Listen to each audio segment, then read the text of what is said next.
नाशिकच्या महायुतीत बिघाडावर बिघाड झाल्याचं पाहायला मिळतंय। भाजपाच्या जाधव यांच्यानंतर अजितदादांच्या राष्ट्रवादीच्या निवृत्ती अरिंगळे यांनी बंडखोरी केल्याचं पाहायला मिळतंय।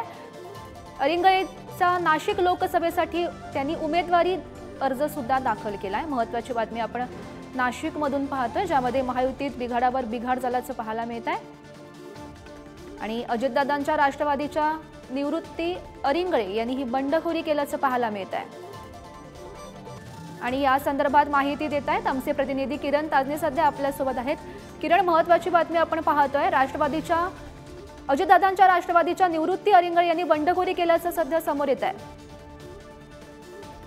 गौरी, खरं म्हणजे निवृत्ती अरिंगळे हे राष्ट्रवादी काँग्रेस पक्ष अजित पवार गटाचे नाशिकचे जिल्हा उपाध्यक्ष आहे आणि लोकसभेसाठी ते देखील इच्छुक होते। त्यांनी उमेदवारी अर्ज घेतला होता, तो उमेदवारी अर्ज देखील भरलेला आहे आणि छाननीमध्ये तो अर्ज बाद देखील झालेला नाहीये। त्यामुळे निवृत्ती अरिंगळे यांचा जो निवडणूक लढवण्याचा जो प्रयत्न होता तो या ठिकाणी काहींशी सफल होताना दिसून येते। दुसऱ्या बाजूला जर बघितलं तर त्यांनी याबाबतची बैठक घेत आपल्या विश्वासू सहकाऱ्यांसोबत ही निवडणूक लढवणार असल्याचं देखील ते ठाम आहे आणि या सगळ्या पार्श्वभूमीवर जर बघितलं तर त्यांनी स्वतः प्रतिक्रिया देत असताना या सगळ्या संदर्भामध्ये अजित पवारांशी देखील बोलणं झालंय असं देखील म्हटलेलं आहे। त्यामुळे भाजपकडनं एका बाजूला अनिल जाधव यांच्याकडनं बंडखोरी केली जाते, दुसऱ्या बाजूला राष्ट्रवादी काँग्रेस पक्षाचे निवृत्ती अरिंगळे देखील बंडखोरी करतायत। त्यामुळे महायुतीमध्ये असलेले जे अधिकृत उमेदवार आहे हेमंत गोडसे यांचं टेन्शन या निमित्तानं वाढणार आहे। महायुतीमध्ये बंडखोरी मोठ्या प्रमाणात बघायला मिळते, त्यामुळे भविष्यकाळात ही बंडखोरी कशा पद्धतीनं